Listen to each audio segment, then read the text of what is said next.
Саламатсыз қымбатты көрермен, бүгін біз Келес ауданы орталығынан 58 шақырым қашықтықта орналасқан Бозай ауылдық округіне келдік. Ауылдың тыныс-тіршілігін айтып қана қоймай, сіз біле бермейтін ерекше орындармен таныстырамыз. Сонымен біз бастаймыз.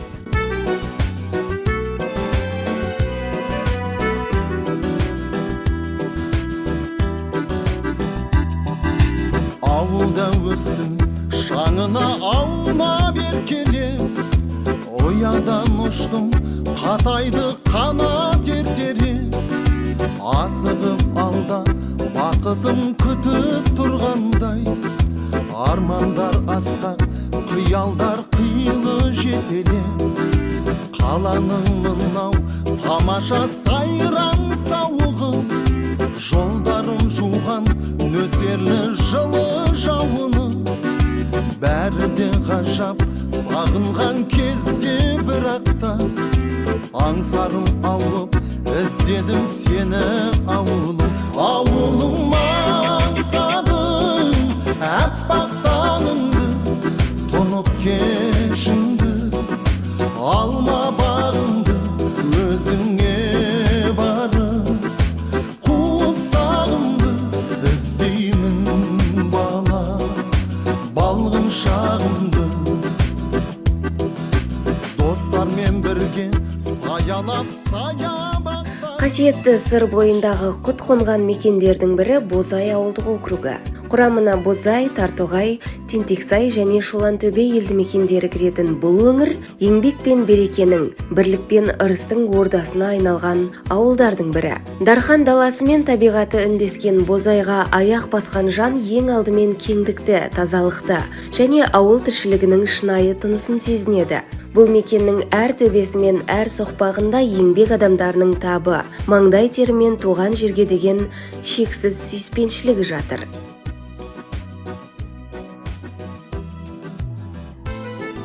Біз ауылға келген сәтте көшеде адам қарасы аса байқалмады. Алғашында тыныш көрінген ауылдың тіршілігі басқа жерде қызып жатқанын кейін аңғардық. Сөйтсек, Шолантөбе ауылында үлкен кездесу жиыны өтіп жатыр екен. Бұл кезінде осы ауылда ата-анасы өмір сүрген, кіндік қаны тамған азаматтардың туған жерге арнайы жиналған тағылымды басқосуы. Әр түкпірден келген ауыл түлектері сағынысып қауышып, өткен күндерді еске алып, туған жерге деген ыстық ықыластарын білдіруде.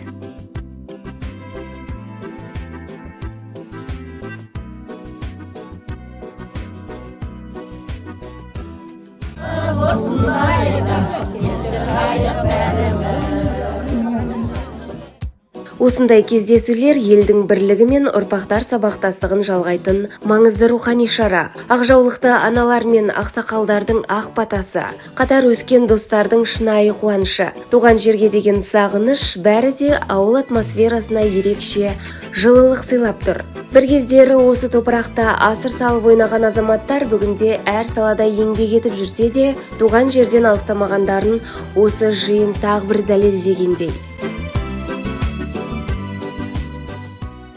Қымбатты көрермен, бүгін біз Сәтелі арнасының арнайы түсірілім тобы Бозай ауылдық округіне бір күнімізді арнамақпыз. Көріп тұрғандарыңыздай ауыл маңында мерекелік іс-шара болып жатыр. Қазір ауыл үлкендерінен мән-жайды білеміз. Ата, қалыңыз қалай? Шүкір, рахмет, өздерің қалайсыңдар? Жақсы, рахмет. Ауыл маңында әдемі көрініс орын алып жатыр екен. Бұл қандай іс-шара? Бұл ауылымыздың байырғы тұрғындардың кездесуі. Бұл жерде Шолантөбе деген елді мекен болды. Сол ел тарқап, мынау кешегі тоқырау заманда тарқап басталды ғой. Содан тарқап кетті. Солардың бәрін басын жиып, солардың кездесіп өткізіп жатқан жағдайымыз. Бұл ауылда сондай тұрғын қалмады ма? Тұрғындар бір 3-4 үй қалды. Олар енді мал жанмен былай неғып отыр, не жасап.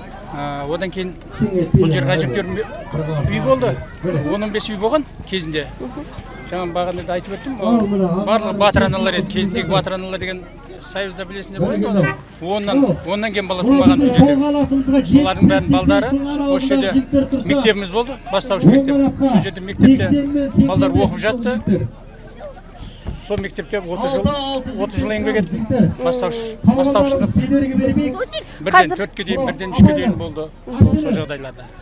Ауылда балалық шағыңыз қалай өтті? Өте тамаша өткен. Осы ауылда бала туылдым, өстім. Ата мен әжемнің қолында болдым. Солардың 2 баласы болып өстім. Ауылда не өзгерген ата? Ауылда не өзгергені бір қатты бір өзгеріс жоқ. Өзгеріс болар еді, қай уақытта болар еді. Жастарымызға жұмыс болса, жұмыс жоқ. Содан кейін мына ел үлкен ел болып кететін еді бұл. Содан өскен балдардың барлығы көшеге кетеді, қайтып оралса, жұмыс оқу келсе, жұмыс болмайды, сол жақта қалып кетіп жатыр. Кеткен балдар. Өзім балдарым да қазір кетіп, абай Чимкент Сарыағаш сол жаққа кетіп қалады. Қазір сонда қанша үй бар? Бұл жерде ма? Бұл жерде 5 үй қалды. Ауылды көркейту үшін қандай жұмыстар жасалу керек деп ойлайсыз? Ауылды көркейту. Жалпы, мынау жастар бар, басқа да азаматтар бар ғой, тұрғындар қалаға көшпей осы ауыл қалпын сақтап қалу үшін. Қалпын сақтап қалу үшін бір өнеркәсіп орталығы болса, бұл жерлерде жұмыс орын керек болып тұр ғой. Бұл бір қана малмен тірлік болмай жатыр да. Анау егіншілік егетін жағдайға да су деген нәрсе тапшы болады берді. Мал суғарудың өзі кейде жазғы күндері қиын болып кетеді. Спорт бұл ұдайы қозғалыс, алға қарай талпыныс, жанкүйерлердің махаббаты мен қарсыластардың құрметі. Көріп тұрғандарыңыздай, Шолантөбе 2026 ауылдастар кездесуінде спорттық шаралар да өткізіліп жатыр екен. Ауыл жастары волейбол ойнап жатыр, көріп тұрғандарыңыздай. Сәлеметсіз бе?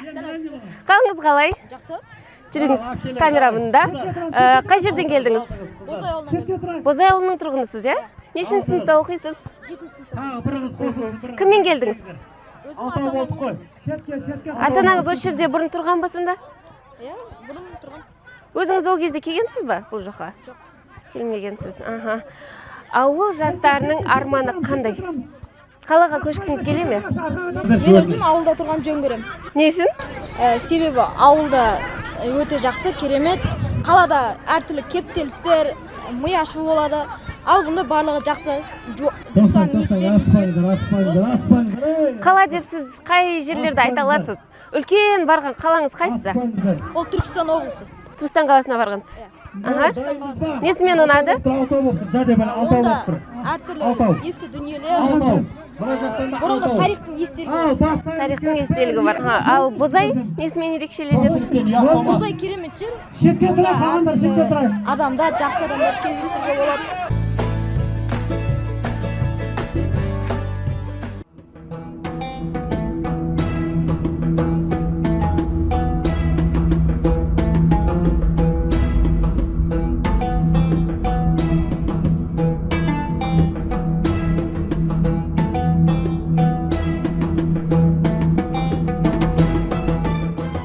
Бұл өлкенің табиғаты да ерекше. Бозай ауылдық округі бархан іспетті алтын түстес құмдарымен көз тартады. Бір қарағанда шексіз сахарадай көрінетін құм төбелер күн сәулесімен құбылып, өңірге ерекше сән береді. Табиғаттың осындай ғажайып келбеті бұл жердің сұлулығын арттыра түседі. Самал желмен тербелген құмды алқаптар мен кең жазира дала жанға тыныштық сыйлап, туған жердің қадірін терең сезіндіреді. Бозай ауылдық округі бүгінде елімізге қарбызымен кеңінен танымал. Мұндағы дихандар жыл сайын ерте көктемнен жердің бабын жасап, жаз шыға республика бойынша алғашқылардың бірі болып көгөнім ұсынады. Әсіресе Бозайдың аты шыққан тәтті қарбызы еңбекқор шаруалардың маңдай терінің жемісі.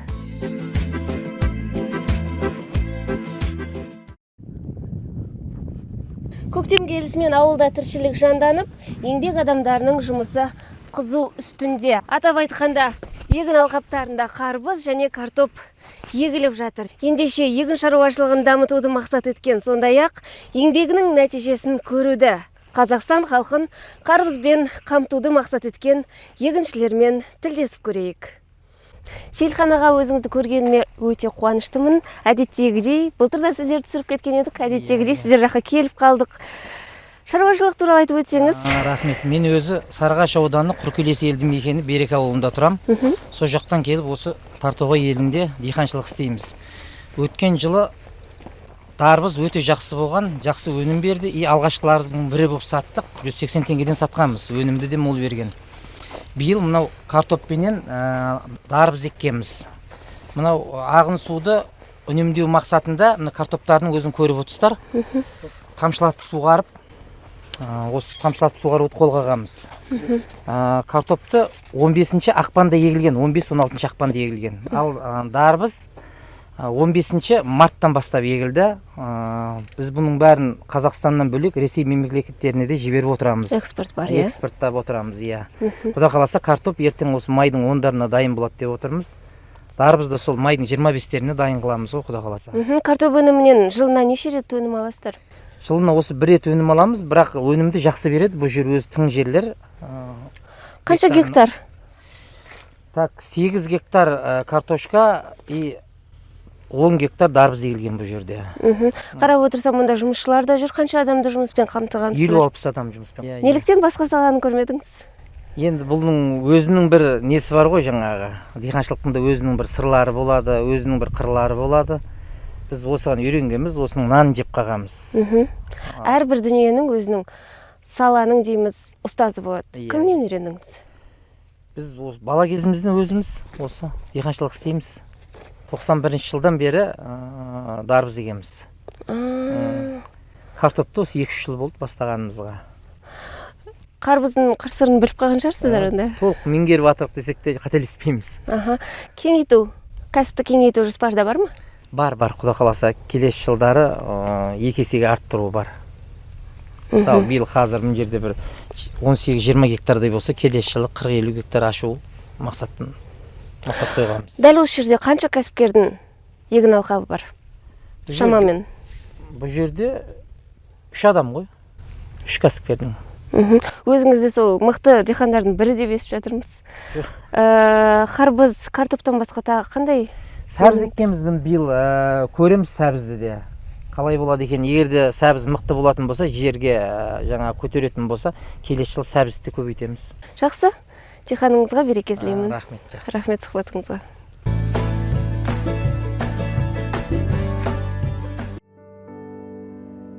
Бүгінгі бағдарламамыздың кейіпкерлері Мұсалиевтер әулеті. Саналы ғұмырын ұрпақ тәрбиесіне арнап, ауылдың рухани дамуына өлшеусіз үлес қосқан ұстаздар отбасы бүгінде халықтың құрметіне бөленіп отырған өнегелі жанұялардың бірі. Келес ауданына қарасты Бозай ауылында Мұсалиевтер әулетінің есімі білім мен тәрбиенің, адамгершілік пен адал еңбектің символына айналған. Ұстаздықты ұлықтап, шәкірт жүрегіне білім нәрін сепкен бұл отбасы талай жастың болашағына жол ашып, өмірден өз орнын табуына себепкер болды. Әулет үлкені ұзақ жылдар бойы мектеп қабырғасында еңбек етіп, бірнеше буын шәкірт тәрбиеледі. Ұстаздық жолды өмірлік мұрат еткен арда азамат жақында ғана зейнет жасына толып, абыроймен еңбек демалысына шықты.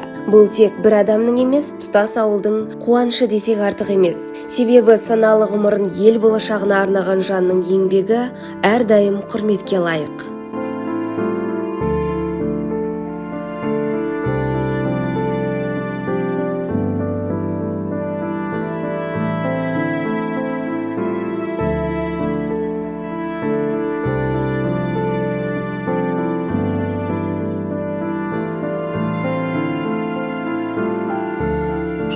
Бір 1986 жылы оқып бітіргеннен кейін Шымкент облысынан не болмай, запрос болмай Сарыағашқа келгенмін. Сарыағашта бірінші Шымырбайда бастағам жұмысты. Сол жерде директор ағайдың үйінде жатып жұмыс істедім. Ағайдың өзі квартира тауып бере алмағасын, сол ағай біздің үйде жатып істей беріңіз. Бізге кадр керек деді. Сол жерде жүрген кезде бұл кісімен таныстым. Бұл кісі бірақ Шымырбайда емес, Бозайда тұратын. Енді ол жерде біреулер арқылы танысасың ғой болса да. Сөйтіп танысқанбыз. Бұл кісінің енді сөздері көркем, мінезі өте ұнады. Мінезімен ұнады да, мінезімен. Көркімен десе де болады, сөзімен, әдептілігімен, инабаттылығымен ұнады да. Енді ол кезде бірденен үйленейік деген ол кезде бір-біріне айта алмайды ғой кезде. Енді адамның өзі біреуге жүрегің нетеді ғой. Жүрегің бір-біріне ұнап қалса, жүрек сездіреді ғой. Сөйтіп жүрегіміз бір-біріне сездіргесін, бір-бірімізге жаңағыдай отауға келістік. Қанша ұл, қанша қыздың ата-анасысыздар? Енді Алланың берген 5 еді, Аллаға өз екеуін өзі алып қойды. Қазір Құда қаласа 2 ұлым, 1 қызым бар. 2 ұлым отбасылы, 4 немерем бар. Бір кішкентай қызым студент, Алматыда оқиды. Отбасының берекесін дағы негізгі мақсат бір-біріне жаңағыдай үйдегі мейірімге, құрметке байланысты да енді. Үлкен адамның сөзіне тоқтау керек мысалы үшін. Енді жаңағы алғашқы сол кездесуден адами қасиеті, адамгершілік, жаңағы барлық заманға лайық сол мәдениетті меңгергендігі қызықтырды ғой енді. Адами білімді екендігі. Содан сол жаңағыда жүрек қалау бір-бірімізге ұнап, осындай нәсіппенен өсіп өніп жатырмыз, Аллаға шүкір. Міне биылғы жыл, міне 39 жыл, 39 жыл толып отыр осы сәуір айында. Ол сықырламай тұрмайды дегендей болады. Ондай жағдайда ұстамдылық, біреуіміз сол ұстамдылыққа әрекет жасаймыз ғой. Сол жағдайды асқындырмауға. Енді ол өмірдегі тіршілікте болатын табиғи нәрсе ғой. Ұстамдылық жасап, кейінгі жайшылықта бір-бірімізден кешірім сұрап жатамыз. Болады ондай жағдайда. Қандай қасиетін бағалайсыз енді дәл қазіргі сәтте? Қазіргі апай жас қыз емес. Көп нәрседе былайша енді біз ер адам болғаннан кейін кейде сәл қатты кетіп қалатын жағдай болады ғой. Эмоция, сондай жағдайда ұстамдылыққа шақырады. Сабырлы болсаңыздар деп төңірекке. Сол қасиеті ұнайды. Мен өзі осы ауылда Алқай билер кеңесінде мүшемін. Ауыл белсендісінің бірінде, өйткені қоғамдық жұмыстарға етене араласу біздің парызымыз. Өзім ағартушымын, мұғалім. Міне жақында нәсіп болса зейнетке де шығайын деп тұрмын. Осы бірнеше жылдан бері осындай ауылдың тұрмыс тіршілігінде арасында жүрміз. Ал енді ауыл әкімшілігі соның барлығына бас көз болып, мынау ауыл әкімі басшылығында осындай іс-шаралар ұйымдастырылып, халықтың көңіл-күйі жақсы. Бозай, бұл жай ғана ауыл емес, еңбекпен еңсесі көтерілген, берекемен байыған, табиғатымен тамсандырған, адамдарымен қадірлі мекен.